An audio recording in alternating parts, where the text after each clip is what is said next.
Hello everyone, this is Anjali Shrivastava and welcome back to learn with me. Previous class में हमने NCF के सारे important points को discuss कर लिया था and today we will be discuss about learning disabilities. So without wasting your precious time, let's start it. Learning disability means अधिगम अक्षमता। अधिगम मीन्स होता है सीखना और अक्षमता मीन्स होता है परेशानी या कठिनाई। सो बेसिकली लर्निंग डिसेबिलिटी का अर्थ है सीखने में आने वाली कोई भी परेशानी या कठिनाई। बट अगर हम इसे सिंपली डिफाइन करें तो हम कहेंगे कि लर्निंग डिसेबिलिटी से तात्पर्य उन महत्वपूर्ण चुनौती या बाधाओं से है जो किसी भी व्यक्ति को नए कौशल या नया ज्ञान अर्जित करते समय अनुभव होती है। लर्निंग डिसेबिलिटी का सर्वप्रथम प्रयोग सैमुअल किर्क द्वारा 1963 में किया गया था। सैमुअल किर्क एक साइकोलॉजिस्ट थे।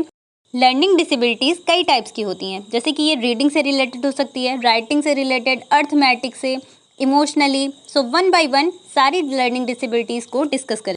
सो फर्स्ट है डिसलेक्सिया। डिसलेक्सिया रीडिंग से रिलेटेड एक लर्निंग डिसेबिलिटी है। इसमें बच्चे के माइंड में अल्फ़ाबेट्स क्लियर नहीं हो पाते हैं। वो बी को डी लिख रहा है, एम को डब्ल्यू लिख रहा है, वॉस को सॉ लिख रहा है। मीन्स जब बच्चे के रीडिंग सीक्वेंस में कोई भी प्रॉब्लम आती है, that is known as dyslexia.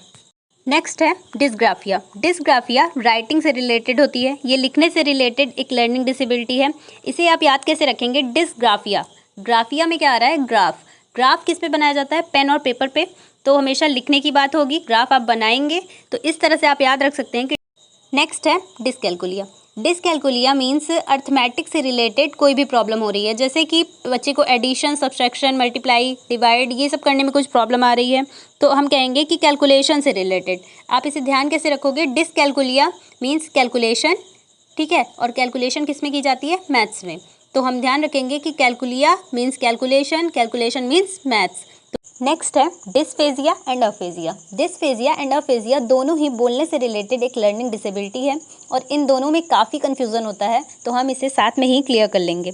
Dysphagia क्या होता है? डिस्फेजिया में बच्चे को आंशिक हानि होती है बोलने में, मतलब कि वो बोल रहा है पर वो एक बार में पूरे क्लियर वर्ड नहीं बोल पाता, धीरे धीरे रुक रुक कर बोलता है और फिर लास्ट में वो वर्ड क्लियर कर देता है। बट अफेजिया में बच्चे को पूर्ण हानि होती है, बच्चा बिल्कुल बोल ही नहीं पाता। यह एक बहुत ही गंभीर समस्या है। नेक्स्ट है डिस्प्रेक्सिया। डिस्प्रेक्सिया हमारी मोटर स्किल से रिलेटेड एक डिसेबिलिटी है। मोटर स्किल्स क्या होती हैं? मोटर स्किल्स दो टाइप्स की होती हैं, ग्रॉस मोटर स्किल्स और fine motor skills. Fine motor skills में हमारी सूक्ष्म मांसपेशियों का यूज़ किया जाता है, जैसे कि हम पेंटिंग कर रहे हैं तो हमारी उंगलियों का यूज़ हो रहा है, तो ये हमारी सूक्ष्म मांसपेशियों का यूज़ है। एंड ग्रॉस मोटर स्किल्स में हम क्या करते हैं? बड़ी मांसपेशियों का यूज़ किया करते हैं, जैसे कि हम कूदना, दौड़ना, इसमें हमारी ग्रॉस मोटर स्किल्स का यूज़ हो रहा है। तो इन दोनों में अगर प्रॉब्लम आ रही है तो बच्चे को क्या है? डिस्प्रेक्सिया है। जैसे आप प्रेक्सिया से आप याद रख सकते हो कि प्रेस, अगर बच्चा आयन कर रहा है और आयन करने में उसको प्रॉब्लम आ रही है, हाथ इधर उधर जा रहा है, तो वो क्या है? डिस्प्रेक्सिया है। नेक्स्ट है डिस्मोर्फिया। डिस्मोर्फिया में बच्चे को अपने में ही दोष दिखता है, उसे भ्रम हो जाता है कि उसे रंग रूप को लेकर, या वो अपनी तुलना किसी दूसरे से करने लगता है, तो ये डिस्मोर्फिया है। 10 लाख से भी ज़्यादा मामले भारत में इसके सामने आए हैं। नेक्स्ट है डिस्थीमिया। डिस्थीमिया एक ऐसा मेंटली डिसऑर्डर है जिससे पीड़ित लोगों को हमेशा ही निराशा महसूस होती रहती है। उन्हें लगता है कि मेरी कोई सेल्फ रिस्पेक्ट नहीं है। ये एक ऐसा मनोविकार है जिसमें बहुत ही ज़्यादा माइंड में निगेटिविटी उनके चलती रहती है, वो डिप्रेशन में धीरे धीरे चले जाते हैं।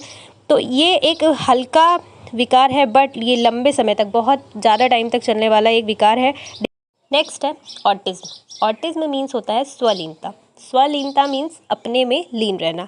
इससे पीड़ित बच्चा ग्रुप में रहना पसंद नहीं करता, उसे समूह में कोई कार्य करना पसंद नहीं है, वो सिर्फ स्वयं में रहता है, मतलब कि उसे सेल्फ लव एक बहुत अच्छी चीज़ है, होना चाहिए, बट किसी भी चीज़ की अति हानिकारक होती है और वही सेम चीज़ इसमें होता है। इसमें बच्चा स्वयं से इतना प्यार करता है कि उसे और कोई दूसरा समझ में नहीं आता है।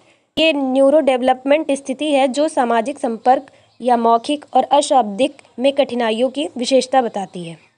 एंड लास्ट है ADHD। ADHD means attention deficit hyper active disorder. इसमें बच्चे के ध्यान में कमी, एकाग्रता में कमी रहती है। बच्चा हमेशा क्रियाशील रहता है, कुछ भी कर रहा है बच्चे के अंदर सेल्फ कंट्रोल नहीं है। आप कह रहे हो कि वहाँ मत जाओ तो वो वहाँ जा रहा है, बैठ रहा है, कूद रहा है, मतलब वो शांत नहीं है बिल्कुल भी, और ये बहुत ही इंपॉर्टेंट है ADHD। So that's all. I hope learning disability से रिलेटेड सारे डाउट्स आपके क्लियर हो गए होंगे। So thank you for watching this.